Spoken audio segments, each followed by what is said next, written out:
कल हमने 2.4 का क्वेश्चन नंबर 3 कंप्लीट किया था। अभी क्वेश्चन नंबर 4 है फैक्टराइज। इसका फर्स्ट क्वेश्चन है 12x square minus 7x plus 1। इसके फैक्टर्स निकालना रहते, तो फैक्टर्स कैसे निकालते हैं?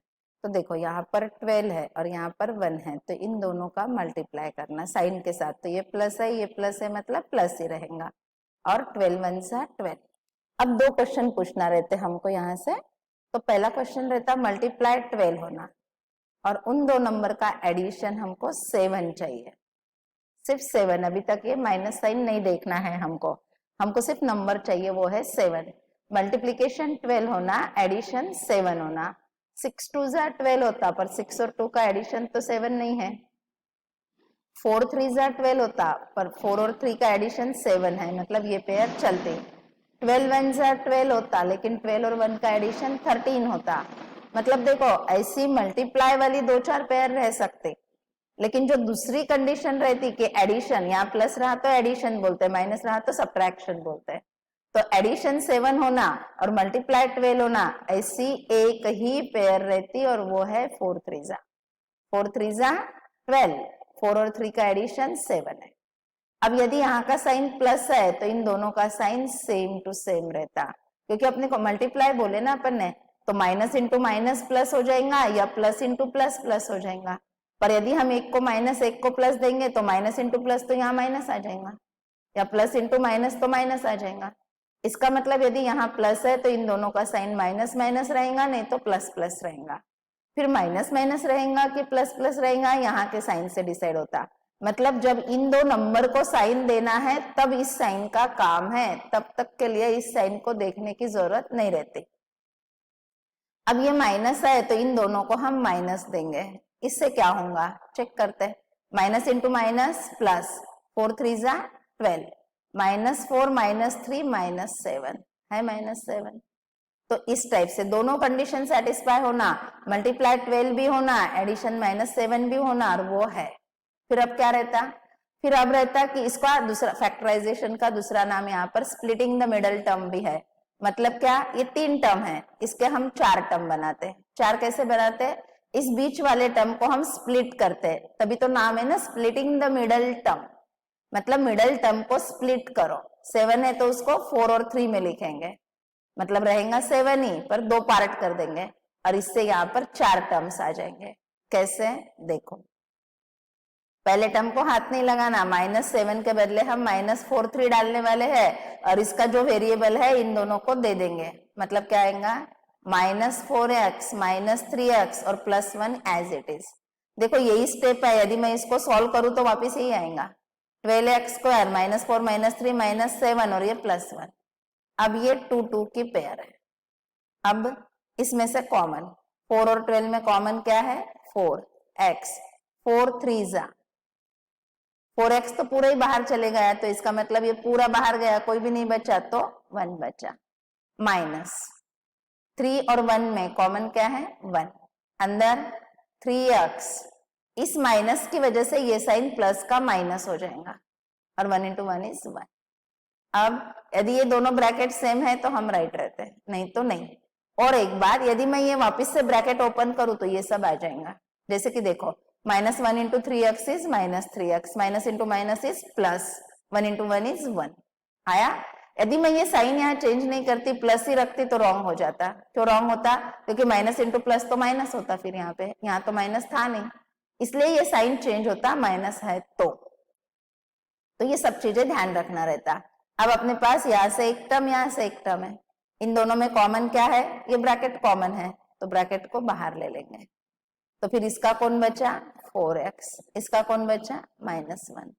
और फैक्टराइज मतलब समथिंग इनटू समथिंग आना, इसको बोलते फैक्टराइज।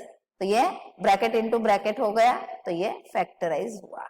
और इसको जब हम सॉल्व करेंगे तो ऐसा सॉल्व करेंगे, इसके बाद ये स्टेप आएंगे, इसके बाद ये आ जाएंगे, तो ये उसका आंसर रहेगा। तो इसको बोलते हैं अलजेब्रिक एक्सप्रेशन। ये जो है ये क्या है, अलजेब्रिक एक्सप्रेशन। अलजेब्रिक एक्सप्रेशन का मतलब क्या होता है, जिसके बीच में प्लस माइनस के साइन रहते हैं और टर्म्स रहते हैं। तो ये अलजेब्रिक एक्सप्रेशन। और फैक्टराइजेशन का मतलब क्या रहता है, ब्रैकेट इंटू समथिंग इंटू का साइन आ जाता, उसको बोलते हैं फैक्टराइजेशन। अब इसका हम दूसरा क्वेश्चन देखेंगे। 2x square plus 7x plus 3 क्या होगा अभी। तो ये 2 है इंटू 3 है, तो 2 3 जा 6 होता, यहाँ पर प्लस है तो प्लस आएगा। अब हमारा क्वेश्चन वापस से, क्वेश्चन क्या है, मल्टीप्लाई 6 होना जिसका एडिशन 7 आ जाए। ऐसी पेयर क्या है, 6 1 जा 6। देखो होने को तो 3 2 जा भी 6 है, पर 3 और 2 का एडिशन 7 नहीं आता, इसलिए 6 1 जा 6, 6 और 1 का एडिशन 7। सब तरफ प्लस है तो इन दोनों को भी प्लस आएगा। चेक कर लेंगे, प्लस 6 प्लस 1 इज प्लस 7, ऐसे आएगा। तो यहाँ पर 2x square plus 6x plus 1x plus 3, देखो 7 को हमने 6 प्लस 1 के टर्म में स्प्लिट किया, यहाँ 3 थे यहाँ 4 हो गए, 4 होने से क्या हो जाता, 2 2 की जोड़ी बन जाते। अब इस पेयर में से हमको कुछ कॉमन निकालना रहता। अब 2 और 6 में जो छोटा रहता है जनरली वही कॉमन निकलेगा। तो 2 है, 2 के टेबल में 6 आता है इसलिए 2 निकलेगा, दोनों में x भी है, तो ये बच्चा x प्लस 2 3 जा प्लस 1 कॉमन, कुछ भी कॉमन नहीं का मतलब x प्लस 3। अब ये ब्रैकेट सेम है तो 1 टाइम, और जो आजू बाजू में रहता है उसको दूसरे ब्रैकेट में डाल दिए, और ये हो गया फैक्टराइज। आया ध्यान में, समझ में आ गया कि फैक्टराइज कैसे होता। क्वेश्चन नंबर 3 देखे अभी हम। 6x square plus 5x minus 6, 6 into 6 36, और इसका साइन माइनस रहेगा क्योंकि यहाँ माइनस है। अब मल्टीप्लाई 36 होना है जिसका डिफरेंस 5 आ जाए। देखो 12 3 जा 36 होता, पर 12 और 3 का डिफरेंस तो 5 नहीं है। 6 6 जा 36 होता, पर 6 और 6 का डिफरेंस तो 5 नहीं है। फिर 18 2 जा भी 36 होता, पर 18 और 2 का डिफरेंस भी 5 नहीं है। फिर 9 4 जा भी 36 होता, और 9 और 4 का डिफरेंस 5 है। अब लास्ट साइन माइनस है, तो इन दोनों में से एक को प्लस एक को माइनस मिलेगा, जिससे कि प्लस इंटू माइनस माइनस हो जाएगा। आया ध्यान में, तो मिडल साइन ग्रेटर नंबर और अपोजिट साइन स्मॉलर नंबर। आ गया समझ में। प्लस इंटू माइनस माइनस, 9 4 जा 36 प्लस 9 माइनस 4 इज प्लस 5 है, ये प्लस 5 अपनी पेयर करेक्ट है साइन के साथ।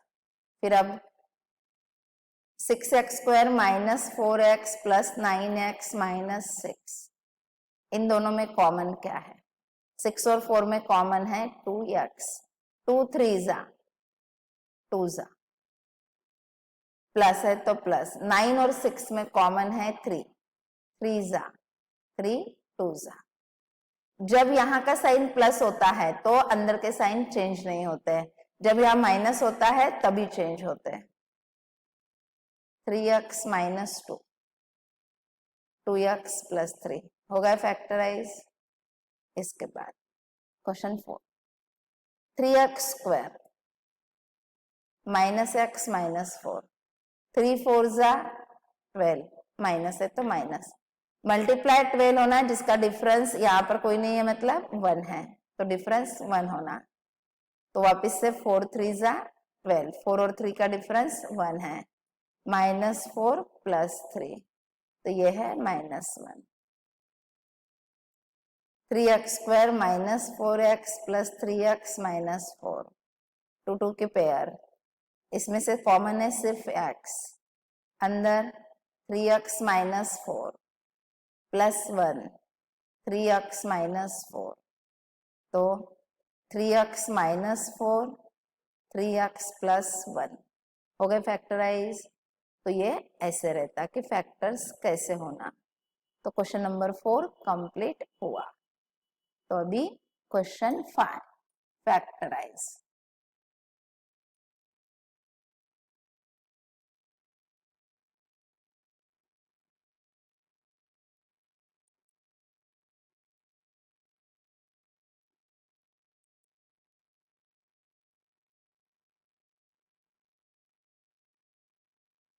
क्वेश्चन 5 में है first question, x cube minus 2x square minus x plus 2। अब यहाँ तो पहले से ही 4 टर्म है, पहले से 4 टर्म है, तो पहले ट्राई कर लेना कि दो दो की जोड़ी बना के यदि होता है, कॉमन निकलता है, जो ब्रैकेट बचते वो ब्रैकेट यदि इक्वल बनते हैं तो राइट है, और वैसा नहीं होता है तो छोड़ देंगे। जैसे कि हम ट्राई करते हैं कि इन दो की पेयर और इन दो की पेयर, तो इसमें से कॉमन क्या है, x⁻³ है या x⁻² है, तो x⁻² कॉमन, 3 में से 2 गए तो क्या बचा x माइनस x² बाहर गया, मतलब इसके पास से क्या बचा 2। इन दोनों में तो कुछ भी कॉमन नहीं, तो यहाँ का साइन कुछ नहीं रहता तब 1 रहता, अंदर यहाँ से x, इस माइनस की वजह से ये साइन चेंज होता, और 1 2 2। देख लो ब्रैकेट सेम आया, अपना राइट है फिर, तो ब्रैकेट 1 टाइम लेना है और जो आजू बाजू में है उसको दूसरे ब्रैकेट में डाल दो। अब ये x² माइनस 1 का मतलब क्या है 1², तो a² माइनस b² फार्मूला, तो मतलब इसके और फैक्टर्स होते हैं, x माइनस 2 इसके फैक्टर्स में आएगा x प्लस 1 x माइनस 1। समझ आया? तो देखो r³ यदि है, अपना एक्सप्रेशन जो है इसमें r³ था, r³ का मतलब रहता है इसके 3 फैक्टर्स मिलने वाले हैं, तो देख लो नीचे 3 फैक्टर्स आ गए। मान लो r⁴ रहा तो फिर इसका मतलब रहता 4 फैक्टर्स रहेंगे, r⁻² रहा तो 2 फैक्टर। इसके पहले जो 4th क्वेश्चन में हमने देखा यहाँ पे हर बार x⁻² था, तो नीचे बराबर हमको 2 ब्रैकेट मिल रहे थे।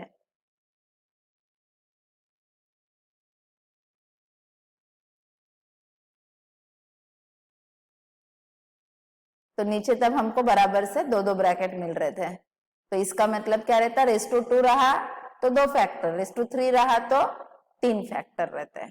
ठीक है, इसके बाद वाला देखेंगे हम।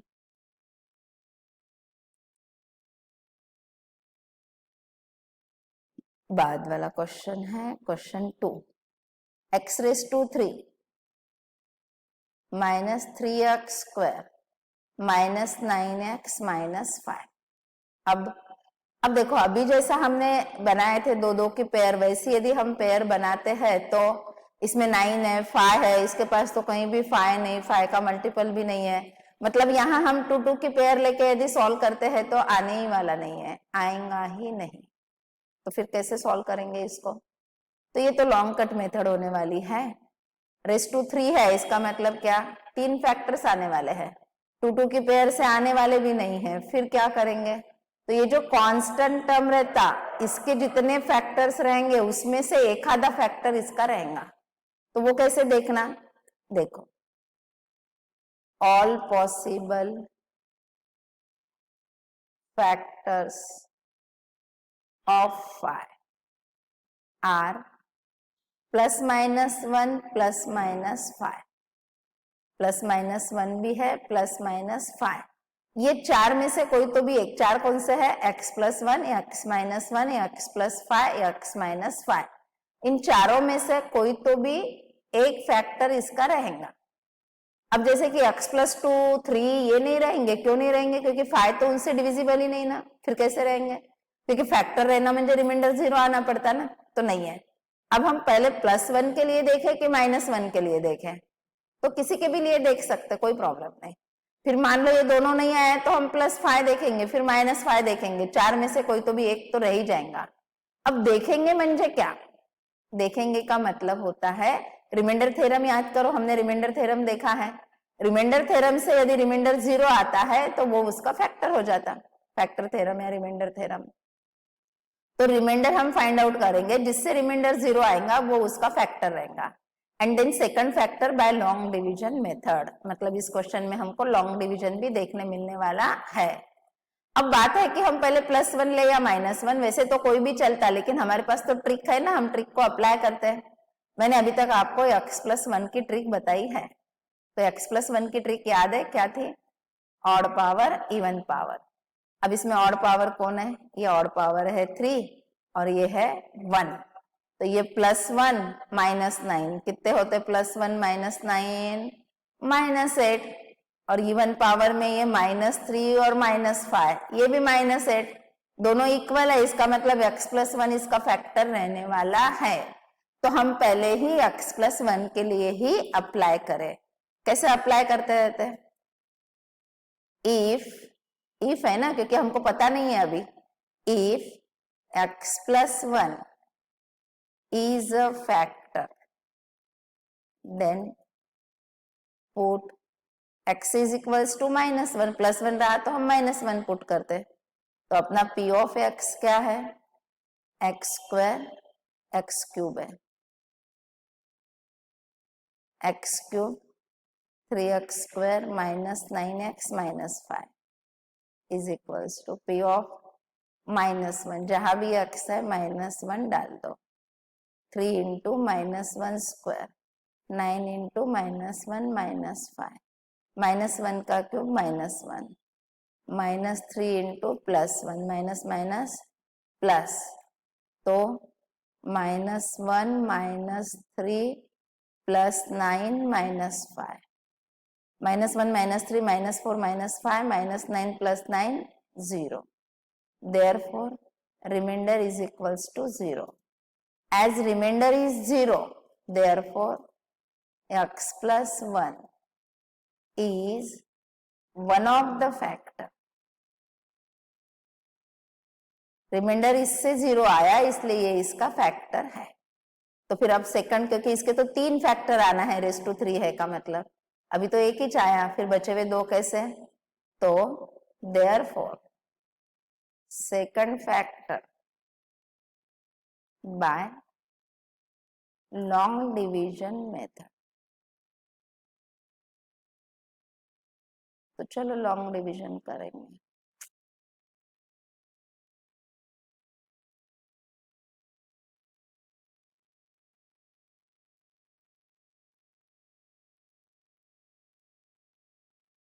पॉलिनोमियल है x³ 3x² -9x -5। बहुत लोग रहते हैं जिनको लॉन्ग डिवीजन हार्ड जाता, लेकिन मैं बोलती हूँ कि रफ वर्क जो मैं बताऊंगी वो यदि करते हैं तो कभी हार्ड नहीं जाता। तो अपन इसको डिवाइड कर रहे हैं x + 1 से। रफ वर्क के लिए यहाँ प्लेस बना देंगे। अब यहाँ क्या लिखना है ये सोचने के लिए इसका first term divide by first term करना। इसका फर्स्ट टर्म क्या है? x⁻³ और इसका फर्स्ट टर्म x गए, क्या बचा? उसको यहाँ लिख देना x²। अब इसका मल्टीप्लाई इन दोनों के साथ करके इधर लिखना, x² × x is x³ +1 × x² is 1x²। Sign change. अब ये प्लस है, ये माइनस है, कट हो गए। ये इसको डस्टबिन में डाल देना, नया साइन कंसीडर करना। तो -3 -1 कितने होंगे? -4 -9x -5। अब वापस से यहाँ क्या लिखना है ये हमको नहीं समझता, कोई बात नहीं। वापस क्या है? इसका first term divide by first term. यही रूल है हर बार, कितना भी डिफिकल्ट आन दो, हर बार वही करना रहता।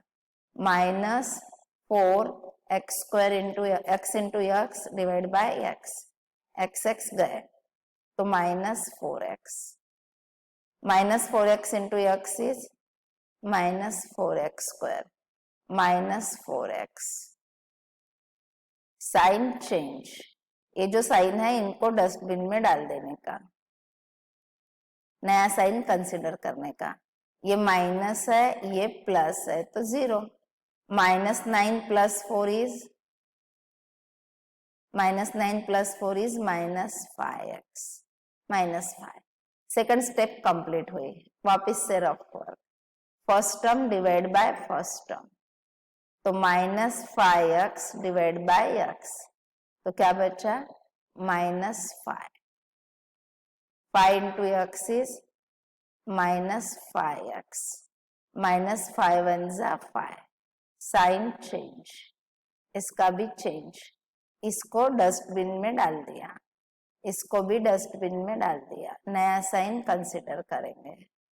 तो अभी -5 + 5 -5 + 5 0, तो रिमाइंडर इज 0। समझा? तो अब जो ये कोशेंट है, कौन सा है कोशेंट?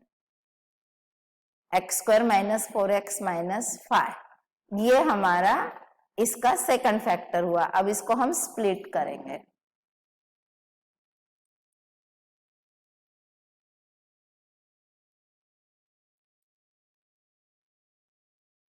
क्वेश्चन आया था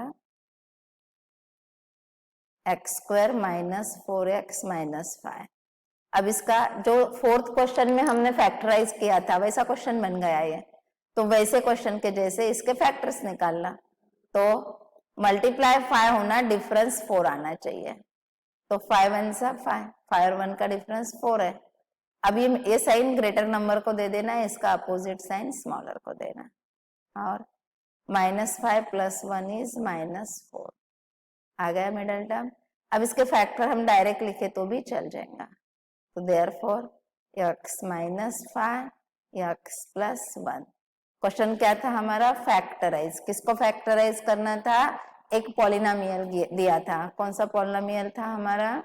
यहाँ पे है। इसके फैक्टर्स हमने निकाले।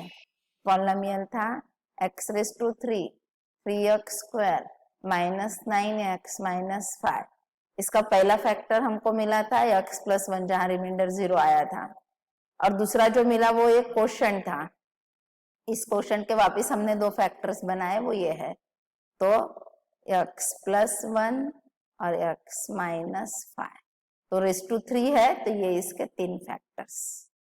समझ आया? अब ये क्वेश्चन आया तो आता 4 मार्क के लिए। फिर क्वेश्चन बड़ा है तो मार्क्स भी बड़े मिलते हैं। थोड़ा हार्डनेस तो रहना ही पड़ेगा। अभी क्वेश्चन नंबर 3। क्वेश्चन 3 में है p of x is x⁻³ + 13x² + 32x + 20। अब देखो यहाँ 13 है, यहाँ तो कोई 13 का रिश्तेदार भी नहीं है। रिश्तेदार मतलब मल्टीपल भी नहीं है, तो इसका मतलब वो 2 2 के पेयर बना के जो हम सॉल्व करने की बात बोल रहे हैं वो पॉसिबल नहीं है। फिर अभी जैसा किया वैसा 4 मार्क वाले स्टाइल है इसमें। क्या? All possible factors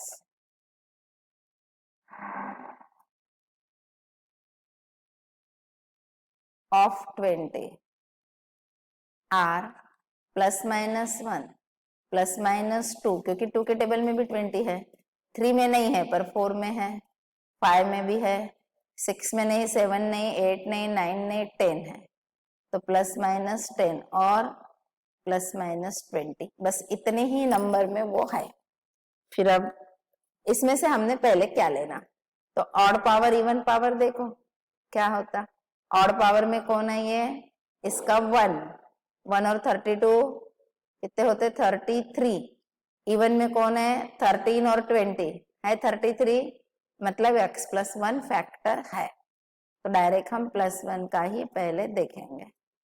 if x + 1 is a factor, then put x is equals to -1। p of x पहले लिख लेंगे x³ + 13x² + 32x + 20, जहां भी x है -1। p of -1 (1⁻³ 13 into -1², 32 into -1 + 20, -1 का क्यूब प्लस 13 -1 का square 1 plus into minus minus plus 20, -1 - 32 -33 plus 33 is equals to 0। तो फिर as remainder is equals to 0, therefore x + 1 is one of the factor। फिर second factor कैसे निकालेंगे? Long division method. therefore second factor by long division method.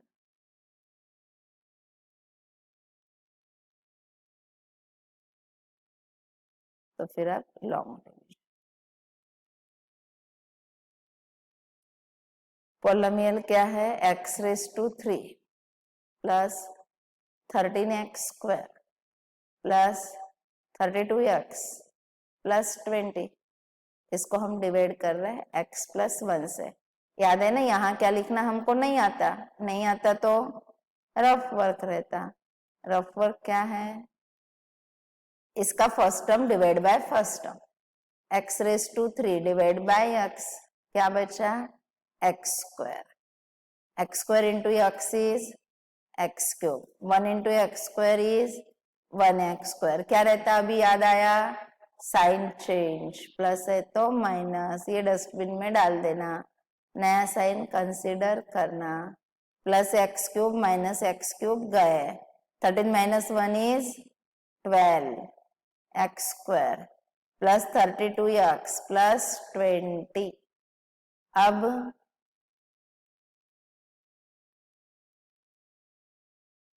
वापिस से first term divide by first term, तो 12x square divide by x, क्या बचा 12x, तो यहाँ रहेगा प्लस 12x, इसका मल्टीप्लाई इसके साथ, तो 12x into x is 12x square, 12 1 जा 12 प्लस 12x, अब क्या होता साइन चेंज, और ये डस्टबिन में गया, नया साइन कंसिडर करना, प्लस 12 माइनस 12 गए, 32 minus 12 is 20x plus 20।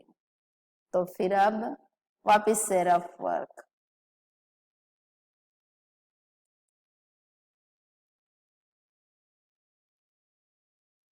Rough work में क्या रहेगा 20x divide by x, x गया तो क्या आएगा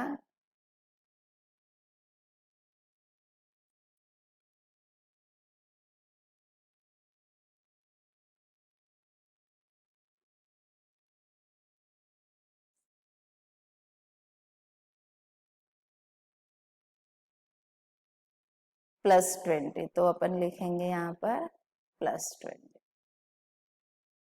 अब 20 into x is 20x plus 21 जा 20, साइन चेंज, ये डस्टबिन में गया, नया साइन कंसिडर करना, ये दोनों कट, ये दोनों भी कट, रिमाइंडर 0, तो रिमाइंडर 0 है मतलब ऊपर जो कोशेंट आया है ये इसका सेकंड फैक्टर है, तो फिर हम उसके वापस से फैक्टर्स निकालेंगे, कैसे निकालेंगे, therefore quotient is x square plus 12x plus 20, ये हमारा क्वोशंट आया था, इसके फैक्टर्स मल्टीप्लाई 20 जिसका एडिशन 12 आ जाए, 10 2 जा 20, 10 और 2 12, और सब तरफ प्लस है तो माइनस कहीं आएंगे ही नहीं, सब प्लस ही जाएंगे, तो फिर x square plus 10x plus 2x plus 20, ये डिटेल नहीं भी किए डायरेक्ट लिखे तो भी चलता, x कॉमन अंदर, x प्लस 10 प्लस 2 कॉमन, 2 10 जा, therefore x plus 10 and x plus 2, and therefore final अपना आंसर, तो पूरे फैक्टर्स कौन कौन हुए हैं, तो पहले अपना polynomial x square plus 13x, ये x क्यूब है, 13x square plus 32x plus 20 is x plus 1, x plus 2, x plus 10, ये फैक्टर्स है, रेज टू 3 रहा तो 3 फैक्टर्स आते हैं इससे, तो ये 3 फैक्टर्स है। तो ये था क्वेश्चन नंबर 5 का थर्ड क्वेश्चन। अब हम देखेंगे क्वेश्चन नंबर 4, इसका भी लेवल क्या है 4 मार्क का क्वेश्चन है। अब क्वेश्चन नंबर 4 में क्या है, 2y cube plus y square minus 2y minus 1। अब ध्यान से देखें तो यहाँ भी 2 है, यहाँ भी 2 है, तो हो सकता है 2 2 के पेयर ले ले हम तो आ भी जाए, देखे इसमें वाई स्क्वायर कॉमन, अंदर क्या बचेगा 2y, 3 में से 2 गए तो 1 बचा, और ये वाई स्क्वायर तो पूरा ही गया, कोई भी नहीं का मतलब 1। यहाँ माइनस साइन है तो माइनस, इन दोनों में कॉमन कुछ भी नहीं है तो 1, अंदर 2y, इस माइनस से इसका साइन प्लस, 1 इंटू 1 इज 1, आ गया ब्रैकेट सेम, हम राइट है फिर। तो ये वाई स्क्वायर माइनस 1 को एक ब्रैकेट में रख दो, और ये 2y प्लस 1। अब ये वाई स्क्वायर माइनस 1 क्या है, 1 का स्क्वायर भी 1 है, तो इसमें फार्मूला आ जाता है ए स्क्वायर माइनस बी स्क्वायर। तो y plus 1, y minus 1, 2y plus 1, देखो रेस टू 3 था, 3 फैक्टर्स आ गए, तो सिंपल था, ये इजी था। इसका मतलब देखो फर्स्ट और थर्ड हार्ड है, 2 और 4 इजी है, तो फर्स्ट और थर्ड का लेवल भी 4 मार्क है, और 2 और 4 इसका लेवल क्या है 1 मार्क का क्वेश्चन, और क्या मिलेगा ना इसको, सिंपल सा क्वेश्चन है, तो इसको इसका मार्क्स भी 1 मार्क का ही रहेगा। तो ऐसा फर्क रहता, समझ आया फिर सबको अभी पक्का। तो हमारा 2.4 कंप्लीट हुआ। अब हम 2.5 स्टार्ट करेंगे, पर 2.5 स्टार्ट करने से पहले कुछ फार्मूले लर्न चाहिए। यदि फार्मूले लर्न है तो समझता, नहीं तो बिल्कुल भी नहीं समझेगा। तो पहले हम फार्मूले देख लेंगे कि कौन से फार्मूले लर्न करना है, तो वो पहले हम फार्मूले लर्न करेंगे, उसके बाद ही 2.5 हम स्टार्ट कर सकते हैं। तो फार्मूले कौन से हैं हम देखेंगे, ठीक है। तो चलो फर्स्ट फार्मूला, ये सारी आइडेंटिटी सबको लर्न करना है। मुझे लगता है इसमें कि थोड़ी बहुत तो आती भी है, कुछ लर्न करना पड़ेंगे तो कर लेंगे, क्योंकि आप लोग यदि ये लर्न करते हो तो 2.5 समझेंगा। और मेरे हिसाब से पूरा लेसन ही मालूम है क्या, सिर्फ 2.4 और 2.5, उसमें भी 2.4 थोड़ा बहुत, लेकिन 2.5 वेरी इंपॉर्टेंट, उसके भरोसे सारे क्वेश्चन है बाद में। बाहर के सारे क्वेश्चन जो है, जिसको 2.5 की सारी आइडेंटिटीज आती है, वो एक्सरसाइज जिसको आती है उसके लिए बाहर के क्वेश्चन ईजी है, और वही नहीं आता है तो बाहर के क्वेश्चन कुछ आने वाले नहीं है, और एग्जाम में बहुत कम टेक्स्ट बुक से आएगा। अभी इस साल पता नहीं, लेकिन टेक्स्ट बुक से इतना, क्योंकि लेसन बहुत इजी लेवल का दिया है, और जब हम एक्स्ट्रा सम देखते तो वो एकदम अच्छे लेवल के रहते, हार्ड रहते थोड़े, तो फिर इसलिए यदि यही नहीं आया तो वो कहाँ से आएगा। तो उससे ये भी आने के लिए पहले क्या चाहिए, फार्मूले लर्न चाहिए। तो चलो फर्स्ट फार्मूला, तो ये सबका लर्न होना चाहिए तो समझेगा, नहीं तो नहीं। a plus b whole square, a square plus 2ab plus b square. दूसरा a minus b whole square, a square minus 2ab plus b square. तीसरा a square minus b square, a plus b, a minus b. Fourth one x plus a, x plus b, x square plus a plus b into x plus b square plus a B.